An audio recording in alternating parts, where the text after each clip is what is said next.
Hace 6 años aparecía una película extraña y mágica en el panorama del cine español más autoral. Su también extraño título anunciaba la singularidad de la propuesta, Mimosas. Esta obra venía de un cineasta gallego llamado Oliver Laxe, que ya había hecho ruido internacional con su anterior película, Todos vosotros sois capitanes. Un documental / ensayo rodado en Marruecos, lugar donde también sucedía Mimosas, y que hacía que la película no tuviera la mirada del turista o el extraño.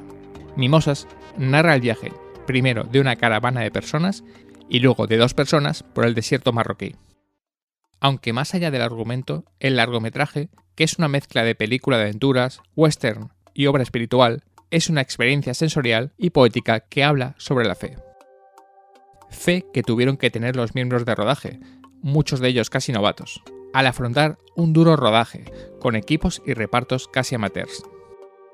Ese rodaje ha dado pie a un reciente libro que rememora el rodaje de Mimosas, La debilidad de creer, diario de rodaje de Mimosas, editado por Kriller 71 Ediciones, dentro de la colección Mula Plateada. El libro está escrito por el cineasta nacido en Argentina y afincado en España, Santiago Fillol, co-guionista y ayudante de dirección en Mimosas, que ha elaborado un libro poético, poco complaciente y hermoso sobre la locura que es la creación en imágenes. Mimosas caló entre la crítica y festivales, con premios en Cannes o Sevilla, dando a conocer el nombre de Oliver Laxe al mundo del cine autoral español. Tras Mimosas, el mismo equipo cambiaría Marruecos por Galicia para rodar O que arde, otra película de difícil rodaje, pero con todavía mayor éxito de crítica y premios, además de un sorprendente buen rendimiento en taquilla.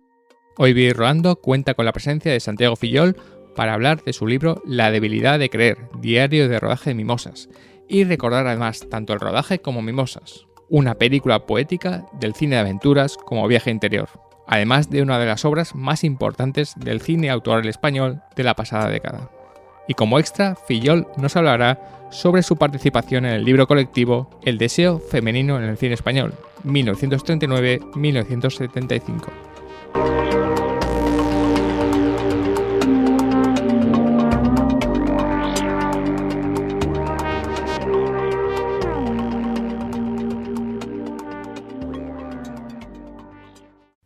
Bueno, pues tenemos el placer de tener a Santiago Fillol. Hola, Santiago. ¿Qué tal? Buenas tardes. Santiago, quería preguntarte lo primero, empezar, porque un rodaje, los que estáis dentro y los que estamos fuera, somos aficionados al cine, un rodaje es algo muy complicado, muy lioso, una aventura extraña. No, en mano tú defines muy bien y si eso me gustaría leerlo en el libro al final, lo que es un rodaje, ¿no? ¿Qué te lleva al final del día a tomar notas, a recoger lo que ha pasado, también como lo haces en el libro? Porque dado que el día a día es muy duro y muy difícil, ¿qué te lleva al final del día del rodaje, después de esa dureza, a recoger todo eso? No sé si tiene algo de terapéutico a lo mejor. Sí, como casi que preguntas cómo teniendo tanto trabajo sacas tiempo o tienes tiempo o se te ocurre escribir. O quieres recordar todo lo que ha pasado, toda esa dureza que ha pasado durante el día, ¿no? Porque a lo mejor querría alguien después olvidarlo todos los problemas, ¿no? Pero tú como Sí, que quieres reflejar lo que ha pasado. no sé muy bien cómo responderlo. Ahora la primera cosa que se me venía a la cabeza es que como estábamos en Marruecos, entre Ouarzazate y el Atlas, digamos, era una zona en donde también 2016 no era una zona, no era una época de tantas redes, yo nunca he tenido redes ni esas cosas, entonces tampoco tenías mucha comunicación, digamos, ese punto de desconexión que suele ser necesario después de mucho trabajo, en donde igual te pones a leer las noticias o cosas así, eso no existía, estábamos realmente a la intemperie. Entonces hay una parte en un rodaje uno está muy a la intemperie en serio, digamos, está muy en una vida muy exterior, tienes poco tiempo a veces para estar contigo, para estar dentro. Y además es un espacio extremadamente social, para bien, y a veces es un poco erosionante, ¿no?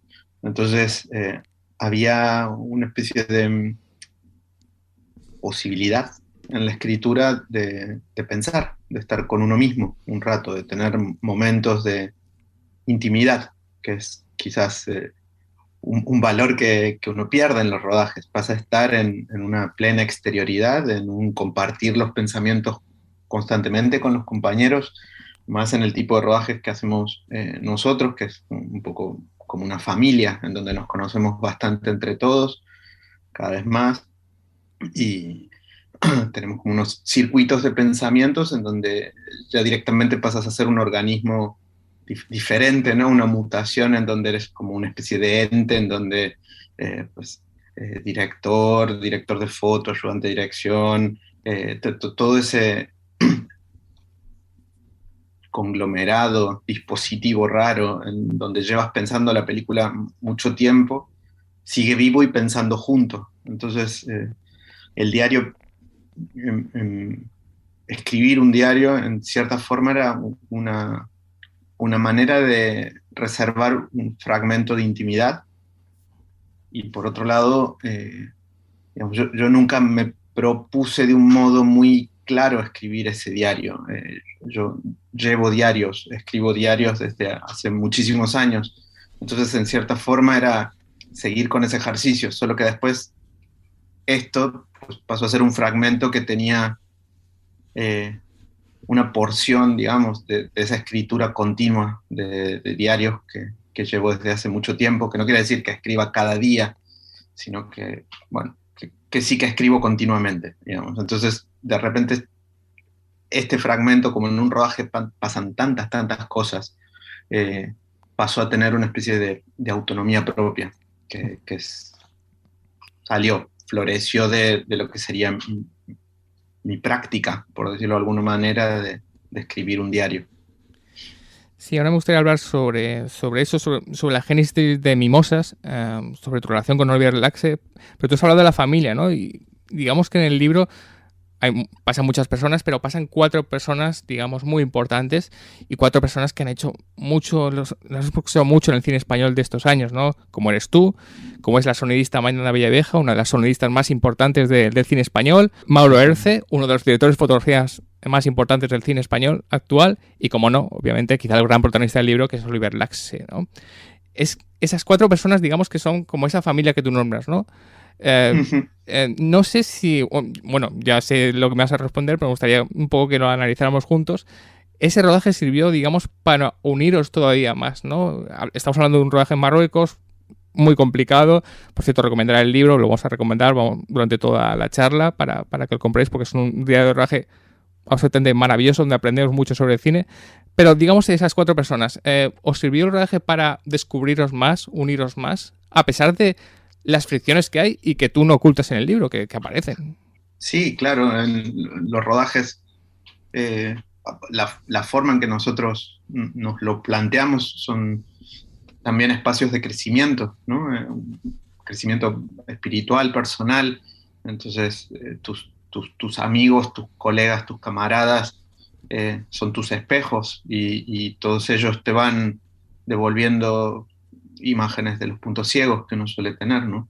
Que son muchos, si no es que se difuminan en un rodaje, pero sí que es una experiencia comunal muy abierta, la forma en que sobre todo Oliver los plantea, que son enfrentarse a cosas que no sabemos hacer y que se nos escapan, que nos desbordan. Entonces, intentando estar en ese desborde, uno, bueno, sí, se ve en varios reflejos que no está acostumbrado a verse, que no conoce demasiado a veces de uno mismo y esa confianza te permite igual tejer un relato en donde calculo que sí, que tenemos esa especie de esperanza, ambición de no ser bien los mismos después de haber pasado por ahí, ¿no?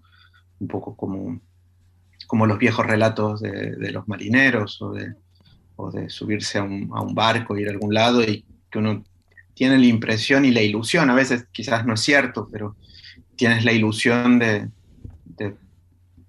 no ser el mismo después de ese viaje, ¿no? Sí, no, mano, el final es maravilloso, es casi emocionante, donde estáis los 4 en un avión y se acaba ya el rodaje, y digamos que por fin se acaba el rodaje, que ha sido muy duro, y cada uno querrá volver con su familia o volver a su casa, pero digamos que cuentas como Mauro Herce dice, no nos separemos todavía, vamos a comer, vamos a ir a algún sitio, como queriendo ampliar más ese rodaje que ha sido difícil y que se supone que es un alivio que se haya acabado, porque además entonces la película se va a ver a la luz, con lo cual es algo positivo, pero cuesta mucho decir adiós, digamos. Hay un componente muy, muy, muy humano y muy especial en los rodajes, que repetimos, los rodajes suelen ser un lío y un coñazo y algo muy, muy duro, pero al final tú lo resuelves muy bien en ese final tan, tan poético que tienes cuando sois como casi incapaz de separaros, ¿no? Para seguir con vuestras vidas, más allá del rodaje. Sí, uno genera una familia muy disfuncional allí, y muy funcional a la vez. Entonces también hay una sensación de extrañeza, y siempre solemos tener unas resacas emocionales, digamos, unas sensaciones de una vuelta a un mundo más desabrido después de un rodaje. Uno se pasa unas cuantas semanas que no sabe muy bien a qué pertenece ni dónde está. Es un clásico de todos los rodajes y nos pasa una y otra vez, ¿no? Tejes una serie de vínculos que son muy, muy profundos y se han tejido muy rápido con todo un grupo de humanos, ¿no? Que está tratando de que algo del orden de lo intangible, maravilloso, suceda cada día, y que estás peleando por eso, ¿no? Entonces hay algo que es primero del orden de lo imprescindible. Uno se siente extraña, falsamente, ilusoriamente imprescindible durante los días de rodaje, y uno llega a sentir esa claridad de sentir que cada decisión es importantísima, que la presencia de uno ahí es importante, y después vuelves al mundo y no le importa a nadie. Tu vuelta al mundo pasas a ser bien racional, lógicamente, algo más de esa cotidianeidad, en donde las cosas se mezclan y las experiencias no quedan grabadas, ¿no? Porque están en tu memoria y no en una memoria compartida, que es lo que pasa en la vivencia de rodaje. Todos pasan a tener una especie de memoria compartida, ¿no? Como tener casi adentro de la cabeza a partir de la primera semana, calculo segunda, ya todos empiezan a tener una serie de inputs y de emociones comunes, que es una locura, ¿no? Si uno lo piensa así. Entonces, bueno, sí, hay algo de ese orden, de que cuando eso se acaba, uno siente una vuelta a la normalidad bastante abrumadora, ¿no? No sé, solemos hacer esos chistes de que uno vuelve de los rodajes y termina queriendo indicarle al verdulero o al frutero que no ordene las frutas así, que mejor asá porque da la luz mejor de este lado, que mejor. Y claro, a nadie le importa tu forma de jerarquizar o de tratar de reorganizar el mundo que durante X tiempo estuviste compartiendo con otros, ¿no? No, bueno, Hay sí, esa resaca. sí, Santiago para mí tiene en este libro una de las mejores frases que define lo que es el cine, lo que es un rodaje, pero también lo que es el cine, que es, al final cuando escribe, los rodajes nos dejan hincharnos de quimeras. Yo creo que esa es una frase perfecta para definir un poco lo que es el cine, porque tiene esa magia o esa atracción de meternos en líos, de rodar películas cuando es algo antinatural y que nadie con racionalidad podría hacer o debería hacer. Es una especie de aventura y medio suicidio. Bueno, para la gente que aficionados al cine de Oliver Laxe, también de Santiago, le interesará mucho, y los que son fans de Mimosa, saber cómo nació esta relación, esta escritura del guión junto con Oliver Laxe. Antes de Mimosas, Oliver Laxe tenía pues esta película que era Todos vosotros sois capitanes, que es una especie de como documental, ensayo que está hecho en Marruecos, que es un lugar que conoce perfectamente Oliver Laxe. Pero ¿cómo tú conoces a Oliver o cómo te embarcas en esta aventura? Todo muy por la Pompeu Fabra. Yo soy profe en la Pompeu, y cuando recién estaba empezando a dar algunas clases, muy jovencito todavía, Oliver estaba estudiando en la universidad y nos hicimos colegas y después nos encontramos en Tánger cuando Oliver estaba rodando Todos vosotros sois capitanes, que es una peli preciosa de Sí. una libertad extraordinaria de Oliver que un poco decidió irse a ese lugar, que es una decisión muy, muy soberana y muy particular, ¿no? Casi todos los jóvenes estaban buscando un máster o a qué escuela de cine ir porque había más posibilidades para esto o para aquello, y Oliver se va a Tánger, ¿no? Y se sienta ahí a leer, a trabajar, a dejarse empapar por esa cultura, por esa forma diferente de llegar a las imágenes. Y yo estuve en Tánger haciendo un seminario con Cristóbal Fernández, que es el montador de todas nuestras pelis y un gran cineasta también.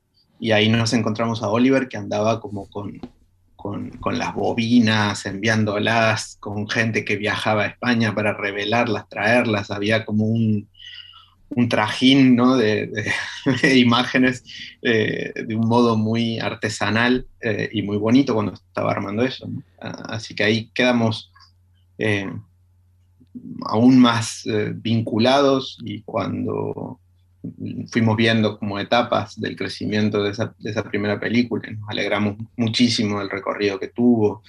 Y ahí Oliver pues, me pasó algunas ideas en las que estaba trabajando.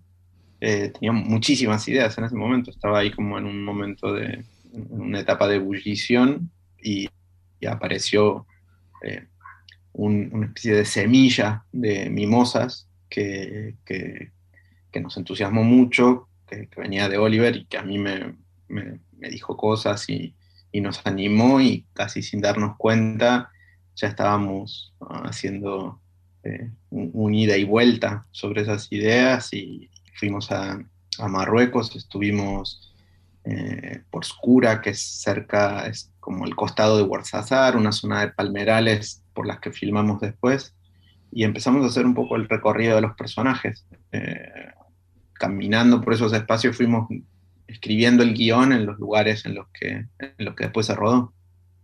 Fue muy, casi que ni tuvimos el tiempo de preguntarnos, pasó, digamos, o sea, fue como una especie de, y un poco con toda esta familia de cine nos hemos ido encontrando de esas formas. Bueno, estamos hoy hablando con Santiago Fillol de su libro La debilidad de creer, diario de rodaje de mimosas, que es precisamente eso, el diario de rodaje de mimosas, un libro, yo calificaría como he dicho, poético pero realista y también poco complaciente. Quiero decir que si sois alumnos de escuela de cine y os apetece leer un buen texto muy rico, muy entretenido y a la vez muy emocionante, pero donde vais a ver lo que es el cine, lo que es rodar cine, os aconsejo que le echéis un vistazo a este libro, que esté editado por Clearer 71 Ediciones. Bueno, por cierto, hablando de todos vosotros sois capitanes, recomendarla, decir que la película está en Filmin y que tiene mucho que ver también con el libro que estamos comentando, porque también habla sobre lo que es el rodaje de una película. Una frase que dices, porque hay muchas frases fantásticas en el libro, pero que yo creo que se identificarían muchos directores, porque hay que decir algo del cine, que es que aunque un director o incluso un guionista tenga una película en la cabeza, suele ser diferente a lo que luego ruedan. Hay problemas, hay un montón de vicisitudes, sobre todo en el caso de Mimosas está claro, porque era un rodaje muy complicado en Marruecos. No eran novatos, pero bueno, más o menos estaban empezando No, todos. casi, pero sí, casi iba a nunca decir. nunca habíamos hecho una peli de aventuras, ni Claro. con esas exigencias, no sabíamos, y eso era una cosa bien importante, si éramos bien novatos. Por eso, eran prácticamente novatos y surgen un montón de problemas. Eso ayuda a que la visión que uno tenga en la cabeza, pues obviamente no se ve reflejada, pero bueno, también eso le pasa a directores veteranos. Pero hay una frase fantástica que dices que es: yo, que la he escrito, aún no sé del todo de qué trata. Habla de la intuición y la fe. Y es verdad que Mimosas, que tiene un argumento, es una película más sobre todo sensorial, ¿no? Es una película de aventuras, es un western, pero es una película sobre todo de sensaciones, ¿no? No sé si eso estaba también en el rodaje, ¿no? De ir descubriendo un poco la película que estabais haciendo, quizá. Obviamente tendríais un guión, Oliver tenía las imágenes en la cabeza, Pero según el rodaje, muchas veces esas imágenes no podían salir por cuestiones técnicas, por cuestiones de reparto y cuestiones logísticas. E ibais descubriendo esta película que poco a poco ibais haciendo. No sé si decir la palabra improvisar, pero más o menos ir arreglando la película y creándola poco a poco a través del rodaje. Que eso es algo que es más habitual de lo que creemos en los rodajes. Sí, en cierta forma, eh, uno va... Suelen decir que uno aprende a hacer la película cuando está cerca de terminar el rodaje, ¿no? Y que es cuando le tomas verdaderamente el pulso, ¿no? En las últimas semanas es cuando sabes exactamente, o no sé si exactamente, pero más aproximadamente, cuál era la forma de tocarlas, ¿no? Como una banda de música, que después de haber probado cosas y llegar a ensayos empieza a tener también esa sintonía común, ¿no? Esa armonía común. Entonces, había una parte de lo posible, lo probable, que es lo que uno a veces establece en un guión y que va empezando a apretar en función de las constricciones, ¿no? Que son muy reales, tanto de tiempo, de rodaje, etcétera, y siempre tanto los directores como los guionistas, sobre todo en las primeras películas, hay mucho temor a cosas que se te escapen, que se te vayan, entonces sueles ir con las maletas demasiado cargadas, ¿no? Con deseos de hacer mucho, y ahí es donde uno con el tiempo vas aprendiendo, ¿no? Que es mejor ir con menos cosas, ¿no? Entonces, esa especie de ambición de hacer muchas escenas se va topando contra el muro de lo posible, de lo probable, y a partir de ahí hay un momento en donde si uno sabe escuchar un poco esa voz interior, que es la intuición que se alimenta de, de los seres, los estados anímicos, los espacios en los que estás trabajando, pero hablo no solo del espacio y de los actores, sino de esa cosa tan misteriosa y tan interesante que es la corriente anímica que pasa entre ellos. Y hay un momento en donde uno se da cuenta de esos puntos esenciales y las películas se parecen a un bloque de piedra, ¿no? Que tiene como una escultura medio a hacer, ¿no? Como un bloque de piedra que tiene un trozo de un caballo, un pedazo de una mano, y a lo mejor no terminas de saber, ¿no? De cuál es la forma definitiva que tienes que hacer, ni por dónde vas a poder pegar los golpes sobre ese bloque de piedra hasta que algo vaya apareciendo. Y hay muchas esculturas a medias, digamos, que son mucho más bellas que las esculturas acabadas, ¿no? A veces uno en una escultura a medias ve la figura todavía peleando por salir de la piedra. En cambio, en las obras perfectamente acabadas, o sea, es como en la galería de los Uffizi en Florencia, que es donde está el David, si no me equivoco, también están los bloques de piedra con los que había ido ensayando, y hay algunos, hay un Atlas, por ejemplo, en donde se nota que Michelangelo peleó tanto por la expresión de Atlas que se quedó sin piedra para hacer el mundo, ¿sabes? Que sostiene Atlas sobre su espalda, y para mí es muchísimo más expresiva, fuerte, poderosa que el David, que es algo incólume, tremendamente perfecto y acabado. En cambio, eso otro que está peleando todavía por salir del bloque me parece una una buena imagen para decir, para comentar un poco ese proceso en donde uno va con unas intenciones y se va encontrando con eso, y a veces la fortuna te ayuda a dar un par de buenos golpes que, aunque no se dibuje una escultura perfecta, sí que aparecen esos rasgos, ¿no? Que te muestran esa tensión, esa lucha por aparecer.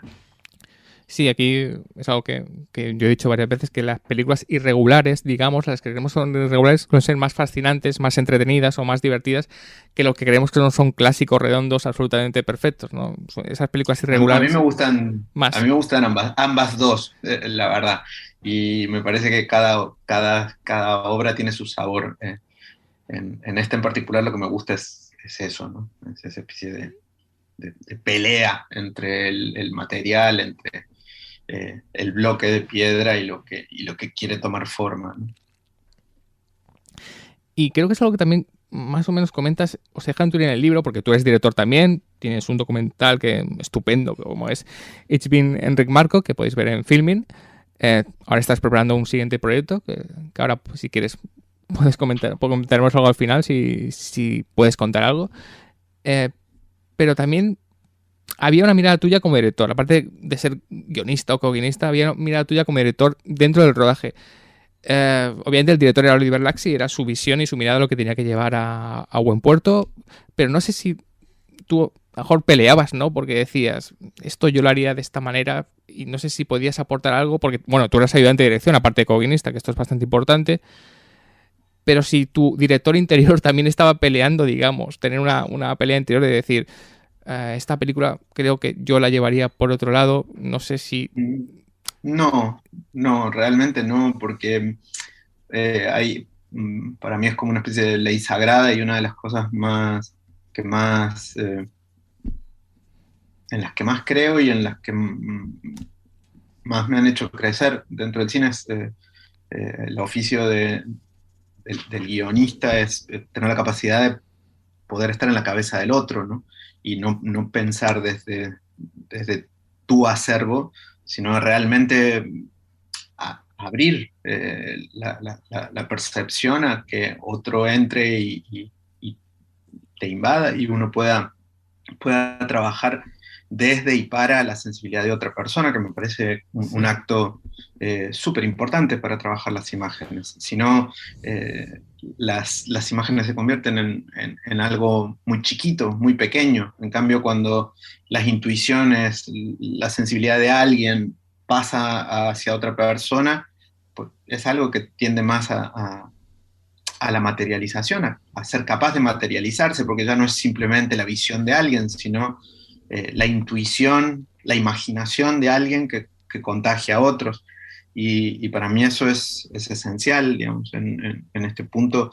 Ese mundo era un mundo que había nacido en el imaginario de Oliver, entonces estaba siendo compartido y a partir de ahí uno trabaja. Y hay algo que creo que es lo que define a que alguien dirija y es cuando el, el tempo y la decisión la intuición de hasta dónde, de qué sí, que no, eso que se suele decir la última palabra, ¿no? Ante algo, eso es algo que es irreemplazablemente del director. El director es el que sabe el tempo que tiene eso que está filmando y también cuando dice, pues no es contra ese castillo, es contra este bosque, no es desde el bosque al castillo, sino del castillo al bosque. O sea, son esas intuiciones que uno sigue y que es muy enriquecedor poder seguir así eh, y que hacen, bueno, que un camino compartido también tenga un norte, que es el norte que la persona que dirige, que logró que todos estuviéramos ahí, lo acompañemos. Pero nunca nos sale eso de, bueno, yo lo haría así. A mí, por lo menos, no es algo que me dé vuelta. Me encanta trabajar por otras personas, me parece un privilegio poder entrar en la sensibilidad de otros cineastas y sobre todo cuando son mis amigos, como es el caso de Oliver y de otras personas para las que he trabajado. Me siento muy, muy a gusto. Normal, hay una frase fantástica que tiene que ver con lo que estás diciendo, que escribes, escribes, en mi rol es una rara mezcla de guionista que tiene que seguir escribiendo en rodaje y ayudante de dirección, cruzado con un coach freudiano que ha de defender las ideas del propio Oliver. O sea que tu misión también era que la visión de Oliver Laxe llegara a su fin. La llevara, incluso claro, a veces estando en contra del propio Oliver Laxe, que a lo mejor decía, bueno, yo me voy por otro lado y tú tienes que encauzarle y decir, no, tu mirada era esta y tienes que seguir por aquí. sí, eso pasa porque las dudas te pillan por todos lados y entonces a veces uno empieza a dudar de las cosas que eran certezas para uno y ahí el equipo siempre es ese agarre fundamental. Piénsalo en la familia, en la pareja, ese tipo de vínculos que te vuelven a recordar un poco los principios que nos han llevado a todos hasta ahí, ¿no? Y que eran del director, que son los que tejieron esas cosas, y que muchas veces con los bombardeos que implica un rodaje, la duda es parte de ese trabajo, y a veces para bien. Hemos hablado del trato humano que teníais, sobre todo los cuatro nombres que hemos dicho antes, pero hay otra frase fantástica que dices, demasiada humanidad, y muchas veces, la mayoría, hay más vida detrás de la cámara que delante de ella. Quiero decir, ¿cómo fue tratar con la gente, digamos, no profesional de Marruecos? Es muy importante para la película esta gente.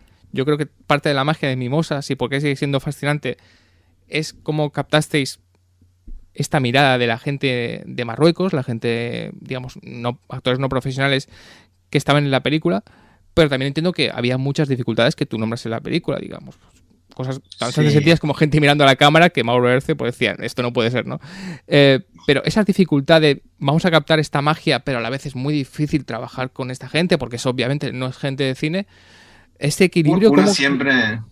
Sí. Sí, en las pelis uno siempre tiene esa sensación de que la vida se te escapa, ¿no? De que lo más importante te está pasando atrás de la cámara y que no lo estás pudiendo alcanzar del todo. Entonces ahí esa especie, yo creo que un poco tiene que ver con esos miedos, esa idea de escritura. Pero después, claro, ahí Oliver, por ejemplo, llevaba varios años viviendo en Marruecos. Es todo lo contrario, y ya desde varias pelis, pero todo lo contrario a la mirada del turista, Sí. Del turista extractor que va y fusila un paisaje y una serie de rostros. Y, digamos, mucha de esa gente, Oliver la fue buscando, la eligió. Shakib, que es un gran amigo de Oli, que es el personaje que tiene su mismo nombre, que ya estaba en Los Capitanes, que es alguien que conoció Oliver en las calles de Tánger, y que tiene una energía impresionante, ¿no? Alguien que viene como de otro mundo, de otro tiempo. Entonces había también esa especie de confianza total en cómo cada ser que entraba en este mundo, no solo entraba para cumplir un personaje, sino que entraba para dejarnos un poco su música, y que eran seres que no, como dice Pasolini, que no están conquistados por el capitalismo, que no vienen de la televisión, que no vienen de gestos que vemos todos los días, sino que vienen de algo más viejo, más lejano. Entonces, todo eso era un privilegio. Había personas hermosas, y tratábamos de estar un poco a la altura de esas miradas, de tratar de retratarlos en esa nobleza, ¿no?, que sentíamos cuando los veíamos y cuando compartíamos un poco el tiempo con ellos. Por cierto, hay otra extracto del libro fantástico donde hablas un poco de lo que hemos dicho antes, de que el que se la jugaba, digamos, que era Oliver Laxe.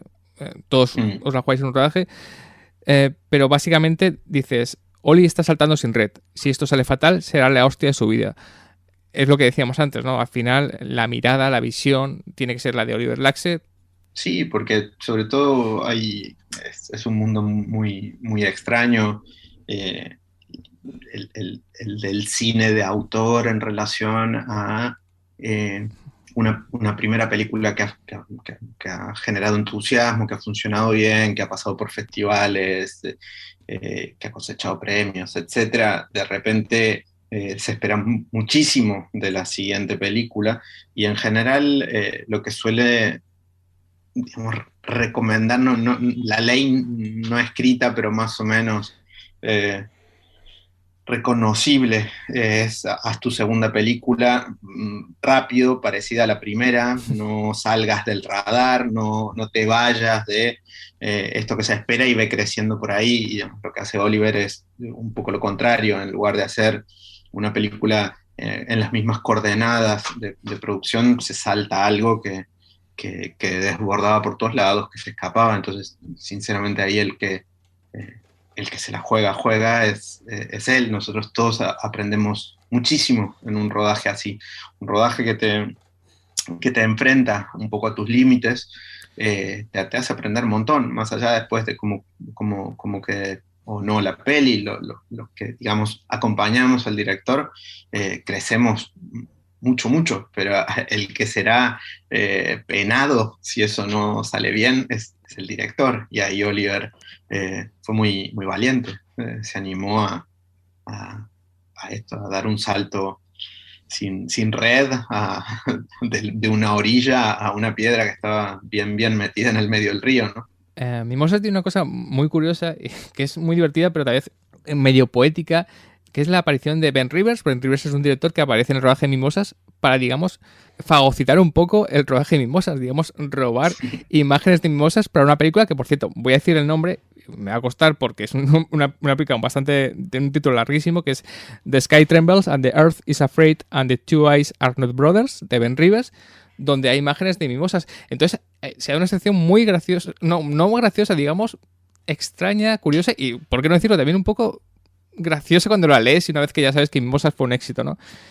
Que es que mientras vosotros os costaba mucho sacar imágenes o lograr las imágenes que queríais, Ben Rivers estaba sacando unas imágenes de la película maravillosas para su otra película. Digamos que se estaba un poco aprovechando un poco de vosotros y haciendo lo que vosotros no podíais hacer, ¿no? Se dio esa circunstancia extraña, lo cual era muy curioso ver a un director que está haciendo lo que vosotros no podéis y lo que no se está saliendo, ¿no? No sé si has visto la película de Ben Rivers, por cierto. Sí, sí, la vi. Sí, me imaginaba que sí. En su momento. Es un buen amigo, Ben, y en ese momento era, bueno, sí, era muy... Estábamos todos como diciendo, pues cada vez que a nosotros nos va mal, él se frota las manos porque le quedan unos planos increíbles. Nosotros tenemos ahí unos atascos con la caravana de mulas y caballos, no podemos avanzar, no logramos hacer 3 planos buenos de la secuencia, y todo esto es pesca gloriosa para Ben. Entonces hacíamos chistes y decíamos, venga, tápale la cámara, moléstale el plano a Ben, ¿no? Ponte al medio, así le sale mal a él también, ¿no? Y hacemos una fraternidad y entonces hacíamos chistes, ¿no? Como, Ben, ¿cómo puede ser que hayas llegado primero? ¿Cómo puede ser que tengas la mula más rápida? Entonces había un montón de estas picas, ¿no?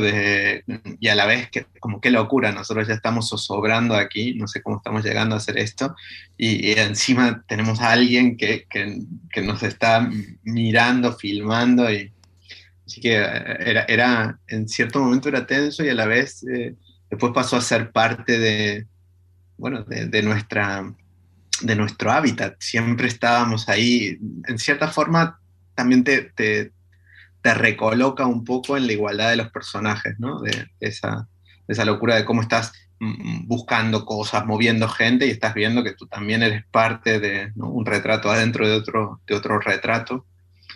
Y era una excentricidad que parecía una desmesura de qué hacemos aquí también siendo parte de esto, y a la vez después se empezó a convertir en una suerte de, por momentos también de pica, ¿no? Porque Ben es muy, muy buen cineasta, entonces decíamos, mira, Ben ha mirado esto de tal personaje, hostia, a nosotros no se nos había ocurrido, o cosas así, y eso después terminó convirtiéndose en un diálogo precioso. Oliver ha vuelto a trabajar en una peli de Ben posterior, y yo ando por ahí medio escribiendo un guión con él también, así que terminamos teniéndolo en la hermandad, digamos. Perdón, justo me acordaba de alguna otra parte de la presencia de Ben en la película, porque no solo era que filmaba, sino que Oliver actuaba dentro de la película de Ben. Entonces había un momento en donde Ben estaba filmando a un director de cine que abandonaba su rodaje. Entonces jugábamos mucho con la idea de, no, con tantos problemas, pues igual el sueño de Ben se convierte en realidad, ¿no? De Oliver, deja todo, ¿no? Porque había algo de extremo. Entonces, realmente mientras rodábamos una escena complicada, Oliver, una vez que más o menos teníamos la escena, tenía que filmar realmente eso, de estar filmando su escena, subirse a una 4x4 y que huía, y esa era parte de la trama de Ben, con lo cual sí que era como una especie de fagocitación completa, digamos, a nivel imaginario. Bueno, seguimos, recordamos que estamos hablando del libro de Santiago Fillol, La debilidad de creer, el diario de rodaje de Mimosas. Estamos ya casi en la recta final, pero aunque el libro acaba con el fin del rodaje, no va más allá, sí que tengo curiosidad primero por lo que fue el montaje, porque entiendo que montar una película así es complicada, habría pues, un montón de imágenes, algunas buenas, otras peores, algunas imágenes fantásticas, y entiendo que el montaje fue complicado. No sé si estuviste en alguna fase de montaje o pudiste más o menos estar... Cristóbal Fernández es un montador extraordinario, es uno de los pocos montadores músicos que yo conozco, él es realmente músico, entonces hay una capacidad de trabajo con el ritmo, con el sonido, con la modulación del tempo anímico de una película que logra reesculpirla, ¿no? El montaje siempre es una verdadera reescritura que lleva a ir quitando en toda la medida de lo posible todas las asperezas, impurezas, ¿no? que vienen de la voluntad que uno impone muchas veces a las escenas que rueda, y el montaje vuelve a veces a lograr Sí. que el bloque de piedra siga vivo. Sí. Y bueno, entonces fui viendo cosas, pero todo trabajo de Cristóbal con diferentes directores, yo lo admiro profundamente, es alguien muy, muy bueno. ¿Y cómo es tu sensación cuando ves Mimosas por primera vez ya completa, montada en una sala de cine? ¿Te llevaron recuerdos del rodaje? ¿Dijiste, sí, estaba ahí? ¿O fue como si vieras una película distinta, como que a veces pasa, ¿no? Que has hecho una película, ves la película y dices, Dios mío, esto no lo reconozco. ¿Cómo fue esa experiencia de ver Mimosas? Ya hecha, completa, montada. Tuve distintos momentos, creo que la fuimos acompañando también en algunos festivales y la veníamos viendo en las versiones que se fueron acercando a la final, el montaje, las habíamos ido viendo, entonces hay algo muy, muy bonito también, porque hay momentos en que sufres mucho, ¿no? Y dices, no se sostiene, se cae, y hay un momento en donde el montaje hace una magia, y Oliver y Cristóbal encuentran algo y lo vuelven a mover, y todo se pone, ¿no? Como todas las partículas se vuelven a poner en suspensión, y uno vuelve a sentir que eso está vivo. Entonces, ¿no? Mi recuerdo más importante fue de haber tenido algún visionado que parecía que no, y después un visionado antes, cuando se estaba cerrando el montaje, en donde parecía que todo se reanimaba y sucedió así, nos dio esa sensación de que acá está viva, ¿no? Y acá se encontró. Y después en algunos pases, hubo un pase en donde estaba Shakib, que habla casi nada de castellano, creo que era en el Festival de Sevilla, y estaba Shakib ahí viendo la peli, mientras veía a la gente que se emocionaba con él, ¿no? Con él Sí. arriba de un caballo y tal, y eso era hermoso, un chaval de Tánger que veía cómo... Esa imagen me gusta muchísimo, ver a Shakib emocionado, de ver cómo la gente se emociona con él que está emocionado en la pantalla. Era como una especie de triangulación extraordinaria. Entonces, son como mis recuerdos más vivos de las fases de cuando el bicho este ya estaba andando solo, ¿no? Y Mimosas fue un éxito dentro de su categoría de película de autor, porque digamos que fue la película que realmente descubrió a Oliver Laxes, y que es verdad, todos vosotros sois capitanes, ya habéis tenido un un recorrido, pero aquí gana el Gran Premio de la crítica, de la Semana de la Crítica en Cannes. Realmente la crítica la trata muy bien y se convierte, digamos, en una película que, digamos, da a conocer el mundo de Oliver Laxe, ¿no? Y que tiene un cierto recorrido. Cuando eso pasa, cuando ves que Mimosas está en el boca a oreja, que la gente habla de ella, que todavía a día de hoy sigue hablando de ella, luego ahora me gustaría acabar con el programa hablando de la siguiente película, que yo creo que también tiene mucho interés. Pero hablando de Mimosas, cuando ves que ha merecido la pena ese rodaje tan tortuoso, tan complicado, ¿te sientes satisfecho de que se haya comprendido lo que queríais hacer, digamos? Decir, bueno, esta aventura tan loca, tan absurda, que muchas veces pensamos que no iba a ningún sitio, ha tenido un final feliz, ¿no? Digamos, la gente lo ha comprendido, los críticos lo han comprendido. Sí, yo no sé si es tanto de comprender, porque mucha... eh, es una peli que tiene algo esotérico, espiritual, sí, bastante bonito, de viaje interior, que es algo que a mí me gusta mucho y que está encarnada. Ese viaje interior está encarnado en Shakib, en su manera de ver el mundo, que es como un niño en el cuerpo de un adulto. Tiene algo muy, muy único, el modo en que Shakib va encontrando ese camino, y muchas de las cosas que escribimos y las hicimos fueron para él, fueron pensando en cómo él iba a modular eh, eh, esas emociones, ¿no? Y los otros dos personajes, Ahmed y Said, son también amigos de Oliver, son gente que conocíamos, que veíamos. Entonces, en cierta forma, algo de ese viaje y de lo que vivimos en el rodaje, para mí era... me daba una satisfacción más que, más que completa y duradera, digamos. Todos sentimos que habíamos aprendido algo de ese tipo de aprendizajes que uno no sabe muy bien cómo explicar con las palabras, pero que se queda ahí tatuado en uno, ¿no? Que se te queda grabado, sí, como un buen viaje. Entonces, eso ya estaba. Y después, que la película haya conectado o habilitado algo, o dicho algo a alguna gente, es un enorme placer, porque nos parecía que con quienes conectaba, que no con todo el mundo, no es una peli que haya sido como Que Arde, que sí, fue una peli un poco más,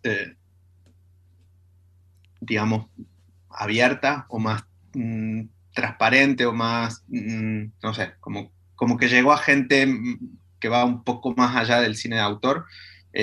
Sin embargo, con cada uno que conectaba, yo siento que cada uno que conectaba con Mimosas, conectaba con lo esencial de Mimosas. O sea, había algunos que no, pero los que conectaban era como una canción, ¿no? Como tenía algo del orden de la música, o de que la conexión es por ese otro lado, por la sensorialidad, por la manera de ver el mundo, por esos gestos de Shakib ante algo imposible o improbable, y eso nos daba como esa garantía, ¿no?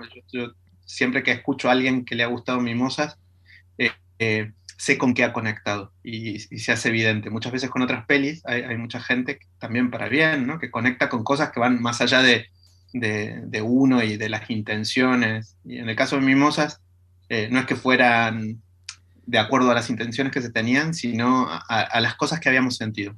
Creo que cuando los espectadores conectaban con Mimosas, conectaban como con un espíritu, o con un feeling, intuición, que nosotros cuando la hacíamos sentimos, y era lo que nos agarrábamos como clavo ardiente. No sabíamos si eso era suficiente, si eso se iba a sostener o no, pero sentimos que un poquito eso fue lo que pasó, como una especie de código secreto, ¿no? Como alguien que ha ido a una fiesta, y aunque no te hayas visto en esa fiesta, te dice, ¿tuviste en esa? Oh, qué bueno que fue, ¿no?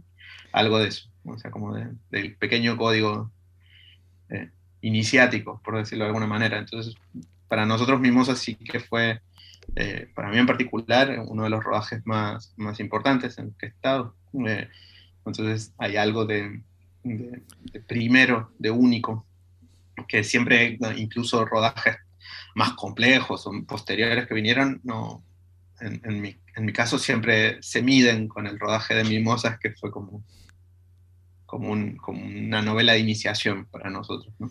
Sí, ya lo has nombrado, te has adelantado, pero me gustaría insistir un poco en eso. Luego hacéis todo el equipo prácticamente O Que Arde, que es esta vez en España, en Galicia, que también es un rodaje bastante complicado, ya sabemos todos el tema de los incendios, y que, como te has dicho, es una película más abierta, lo has definido muy bien. Digamos que tuvo sorprendente hasta cierto punto para ser una película de autor, porque seguía siendo una película de autor, un cierto éxito de público, ¿no? Un cierto éxito de taquilla, un cierto recorrido interesante en la cartelera, ¿no?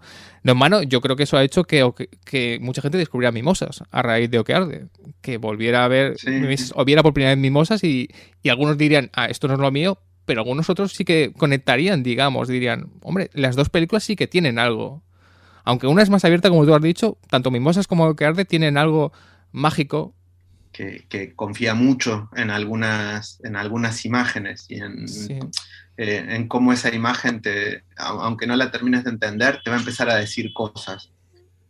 Y como imágenes capitales que son el verdadero mapa interior de las películas, ¿no? Y entonces, bueno, sí, es siempre sorprendente que una peli funcione, ¿no? Siempre es muy sorprendente, así que no logro, yo no tengo teorías así de saber que sí o que no. Calculo que también, o que Arde, sí que llegamos en algún momento a pensar, no en el momento en el que la hacíamos, sino más bien cuando empezó a funcionar, a tener como mucho eco, que sí que había algo de orgullo gallego y de la gente del campo que se sentía en cierta forma que les interesaba ese retrato, que se sentían en algún modo más cercanos a ese retrato un poquito más complejo, que no era solo costumbrista y tal, y que en el cine español tiene una tradición hermosa. El rural, para mí Los Santos Inocentes o Furtivos, son obras maestras de las cuales somos pequeñísimos, humildísimos herederos a lo mejor. Y entonces sí que creo que hubo algo de... a veces en Galicia decían, casi toda la gente que hace películas de Galicia o hace de narcotraficantes Sí. o hace de no sé qué, o sea, como... Entonces ver de repente a un ser complejo con sus problemas, etcétera, en ese espacio y tratar de retratar con nobleza eso, sí que creo que, que es quizás uno de los puntos que, que tuvo su eco y que hizo que mucha gente viera a sus abuelos, reconociese un modo de hogares y de casas y de formas de vivir y de formas de estar con los animales y de formas de habitar el tiempo y el espacio que están en vías de extinción, en cierta forma. Entonces creo que más allá de lo que la película contaba, lo que la película mostraba, hacía que mucha gente sintiera una familiaridad de la que sentía nostalgia, creo. Entonces, pero no tengo ninguna teoría, siempre es un misterio que pasa con las películas y la gente y es muy bueno que así sea. Y esta pregunta es un poco injusta también, pero a grandes rasgos, ¿cuál sería la diferencia del rodaje de Mimosas a O que Arde? Obviamente, el rodaje de Mimosas sería mucho más complicado, O que Arde ya teníais una experiencia, pero sí que se sabe que el rodaje de O que Arde pues, fue complicado, ya he comentado el tema de los incendios principalmente, pero ¿qué diferencias ves tú entre esos dos rodajes? ¿Se notaba ya que ya estabais curtidos de lo que habéis vivido en Mimosas y fue, digamos, más tranquilo? ¿Ya sabíais los trucos para captar esas imágenes? Un poco, trucos nunca sabes, porque cada película te enfrenta siempre a cosas nuevas y siempre, o por lo menos en la experiencia que tengo yo, ¿no? Tengo la sensación de que siempre uno está cerca pues, de naufragar. El naufragio está ahí en cada peli y siempre uno siente esa... Creo que si no se siente esa posibilidad de naufragio, en cierta forma, casi que no tendría sentido hacer la película, ¿no? Porque no te enfrentas a esa sensación de riesgo, de que algo se te pueda escapar. Lo que teníamos un poco más en Lo que Arde era tiempo, que habíamos logrado tener un poco más de tiempo, un rodaje con un poco más de apoyo y medios, y es una película que se rodó en dos partes, por ejemplo, que también te deja reflexionar. Hay un pedazo que se rueda en el invierno y otro que se rueda en el verano, con lo cual también hay una forma de ir madurando ese material, eh, pero no sé, son películas muy diferentes en sus formas de haberlas concebido y de haberlas realizado. Dos pelis que yo quiero muchísimo, pero bueno, como te decía antes, para mí el rodaje de Mimosas es único. Me gustaría que habláramos de tu participación en el libro colectivo El deseo femenino en el cine español, 1939-1975, editado por Cátedra. Es un libro colectivo coordinado por Nuria Bou y Xavier Pérez, donde tú dedicas un capítulo a lo que llamas Mujer Patria. Sí, esto es parte de un proyecto de investigación de la Universidad Pompeu Fabra, que es donde soy profe, investigador, y Nuria Bou y Xavier Pérez son dos profesores teóricos, historiadores del cine, gente de una generosidad extrema que nos ha ido convidando sus conocimientos y nos ha formado a toda una generación. Yo soy... he sido alumno de ambos dos y muchas de las formas en las que yo pienso y siento el cine viene de ellos.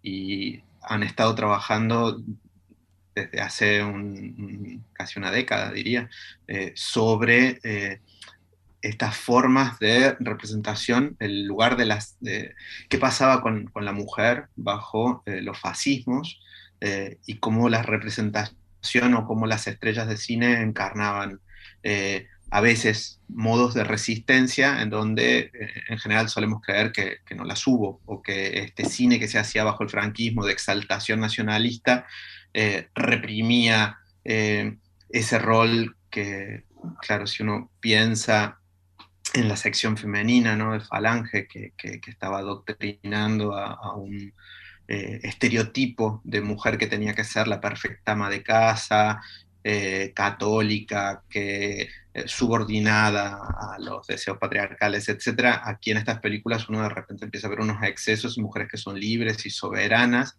y que por no se sabe bien qué resquicios se colaron a estos pilares tajantes y represores del fascismo, y aparecen ahí como lugares de resistencia. Entonces, este libro es una gran relectura, ¿no?, una forma de sacudir el tapete y de ir viendo cómo dentro de eso que hemos asumido como cartón piedra y adoctrinamiento, había pequeños rescoldos en donde la imaginación popular seguía muy viva, y no solo viva, sino que proponía formas alternativas, diversas y ricas de imaginación popular que resistían esos mandatos dominantes patriarcales, fascistas, etc. Así que es un libro que viene del lado de la investigación y que es a la vez muy sabroso. Es un libro, todos los artículos que han escrito Xavi Pérez, Nuria Bou, Sergi Sánchez y un sinfín de gente son extraordinarios, ¿no? Buscan ese punto que te hace ver de vuelta unas películas que creías que habías visto y que creías que eran de una determinada manera, y cuando lees los artículos de las personas que están ahí, vuelves a ver la película y dices, no la había visto. De repente hay un montón de cosas que están en esta película que yo no la había visto hasta no haber sabido esto. Sí, Carlos Losilla, Enrique Rey. Carlos Losilla, sí, hay una y Santiago cantidad de Fío, gente. claro. Al no tener el libro aquí ahora no los puedo decir, pero son todos Sí. extraordinarios investigadores, escritores.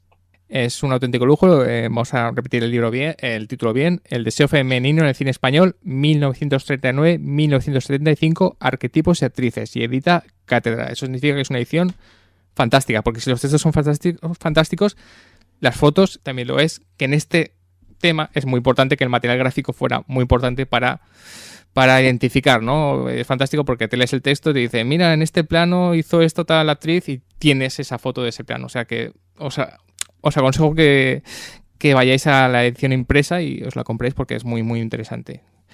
Bueno, Santiago, estamos ahora... Sí. Te agradezco muchísimo la difusión y la generosidad y la pasión de leer estos textos. Ahora sí que estamos llegando al final, pero no me resisto también a hablar de tu parte como director. Ya hemos dicho que tienes este documental que se puede ver en Filmin, pero ahora estás con otro proyecto, ¿no? Estás ahora justo inmerso en un proyecto de dirección. Dinos qué nos puedes contar de él, porque supongo que estarás ya más tirando a la fase final. No mucho, estoy terminando y bueno, espero en la próxima contarles más. Está cerquita de terminar el montaje, así que todavía no sé, sabes, como los niños antes de que nazcan, uno no sabe muy bien todavía cómo va a ser. Así que me lo guardo para la próxima. Perfecto, pues en la próxima hablaremos de esta película, pero solo adelántanos un poco, ya que hemos hablado de rodajes. ¿Cómo ha sido un rodaje tuyo? Pues ¿Ha sido más calmado, muy... más tranquilo? ¿Has aprendido mucho? ¿O tenías ya la experiencia de Mimosas? Y aunque dices que no hay Siempre trucos... siempre se aprende, y enfrentarte a un rodaje de ficción siempre es muy, muy intenso y denso y rico. En este caso en particular, es la primera vez que yo ruedo en mi país. Yo he hecho casi todas mis películas, las películas, les digo mías porque las siento así, las que he trabajado con mis colegas, etcétera, siempre he rodado en España, en Europa, y es la primera vez que ruedo en Argentina. Yo soy argentino y me fui de ahí pequeño y no había rodado nunca en mi país, así que rodé en mi tierra, en Córdoba, y eso fue muy, muy bonito. Así que... ¿Y cómo ha sido retomar el país que tenías de tu infancia? ¿Ha sido como redescubrir también Argentina? Ha sido en cierta forma sí, además no hay quizás vínculo más sano de volver al hogar que volver a trabajar, porque cuando uno trabaja tiene y sobre todo trabajar en algo que te gusta, con gente que está trabajando en eso que también ama, ¿no? Y pasó que como había sido la pandemia y mucha gente llevaba mucho tiempo sin rodar, estaban con muchos deseos de rodar. Había un verdadero deseo de rodar, no era esta situación que a veces sucede, que la gente se tiene que ganar la vida y salta de un rodaje a otro, y bueno, a veces está cansada. Aquí, como había pasado la pandemia, había muchos deseos de estar rodando, y pues, no sé, volver al hogar y trabajar en algo que te gusta es infinitamente más rico y con más capas y más lleno de colores y de sabores que volver a visitar. Cuando uno vuelve a visitar, ¿no? Como que no estás muy bien en ningún lugar concreto. En cambio, volver a trabajar te hace ser parte directo. Ahora sí que ponemos fin a este programa de Vive Rodando. No sin antes dar las gracias, aparte de Santiago, a Ángela Villar, que sin ella este programa no hubiera salido. Muchas gracias, Santiago. Santiago Fillol, Muchas gracias a ti, Raúl. La última, La debilidad de creer, diario de rodaje de Mimosas. Un día de rodaje, como he dicho, poético, poco complaciente, pero con una hermosura en su texto, que es casi la hermosura que tiene la película de Mimosas cuando la seguimos viendo a día de hoy. Santiago, mucha suerte con la película y gracias por escribir este libro y gracias por haber estado aquí. Pues muchas gracias a vosotros. Hasta la próxima. Y a vosotros hasta el próximo programa.